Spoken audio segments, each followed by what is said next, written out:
મારા ઘરના એટલે કે ઉષા દિનેશ બાકુ પ્રજાએ જવલંત મત આપી અને વિજય બનાવ્યો તેના પ્રતિનિધિ તરીકે હું આમ આદમી પાર્ટીમાં અત્યારે શું કાયમી રહેવાનો અને પ્રજા સાથે કે અન્ય કોઈ પણ જાતનો હું દગો કરવાનો નથી. તાલુકા પંચાયતમાંથી હું આમ આદમી પાર્ટીમાંથી વિજય થયો છું અને હું દ્વારકાધીશના કસમ ખાઈ અને હું બાહેંધરી આપું છું કે હું હર હંમેશ આમ આદમી પાર્ટી સાથે ઊભો રહીશ. પાટીદાર સમાજના એક જવાબદાર વ્યક્તિ તરીકે મારા ઈષ્ટની સાક્ષીએ હું વચન આપું છું કે હું પાર્ટી સાથે ગદ્દારી નહીં કરું અને પ્રજાનો વિશ્વાસ નહીં તોડું. હું જનતાનો વિશ્વાસ નહીં તોડું. ભગવાનની સાક્ષીએ સોગંદ ખાઓ.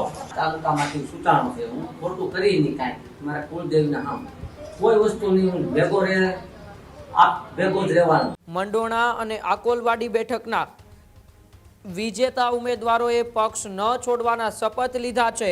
શું કોંગ્રેસ ભાજપને ટેકો આપશે કે પછી આપ મોટો ઉલટફેર કરશે?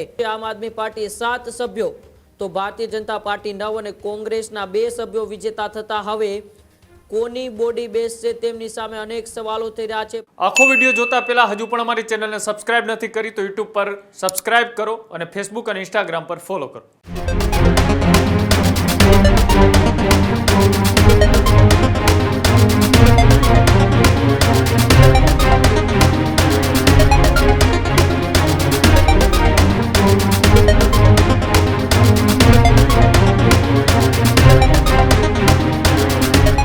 સ્થાનિક સ્વરાજ્યની ચૂંટણી પૂર્ણ થઈ ચૂકી છે, પરિણામો જાહેર થઈ ચૂક્યા છે. ત્યારે હવે એ તાલુકા પંચાયત જિલ્લા પંચાયતની બોડી બેસાડવા માટે ભારે રસાકસી જોવા મળી રહી છે. ત્યારે ગીર સોમનાથથી તાલાલા તાલુકા પંચાયતમાં સત્તા મેળવવા માટે ભારે રસાકસી. કુલ 18 બેઠકોમાંથી ભાજપને 9, આપને 7 અને કોંગ્રેસને 2 બેઠકો મળી છે. ભાજપને બહુમતી માટે માત્ર 1 જ્યારે આપને વધુ 3 સભ્યોની જરૂર છે.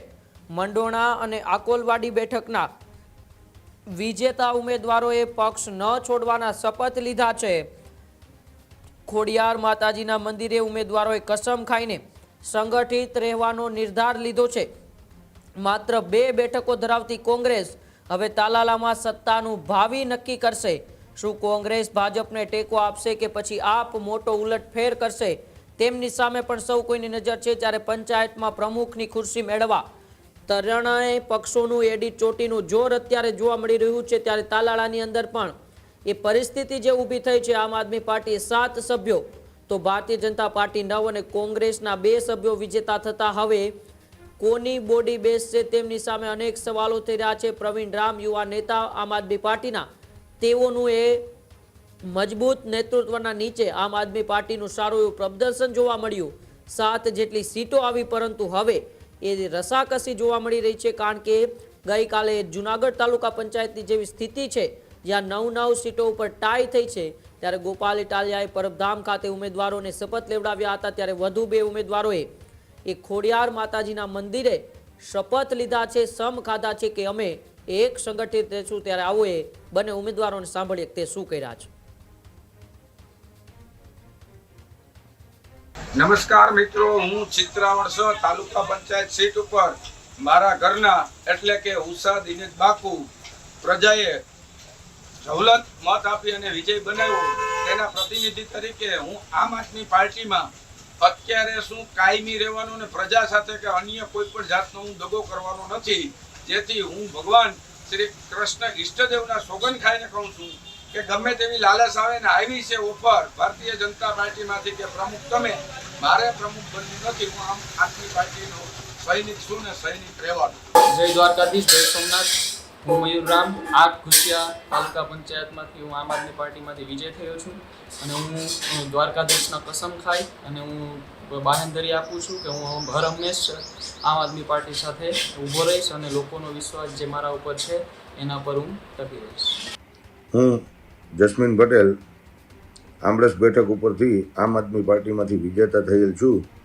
પાટીદાર સમાજના એક જવાબદાર વ્યક્તિ તરીકે મારા ઈષ્ટની સાક્ષીએ હું વચન આપું છું કે હું પાર્ટી સાથે ગદ્દારી નહીં કરું અને પ્રજાનો વિશ્વાસ નહીં તોડું. તાલાળાની પરિસ્થિતિથી સૌ લોકો વાકેફ છુઓ, બરાબર. એટલે કોઈ પણ લોકોએ કોઈ પણ વાતમાં કે કોઈ પણ ભ્રમમાં આવવાની જરૂર નથી.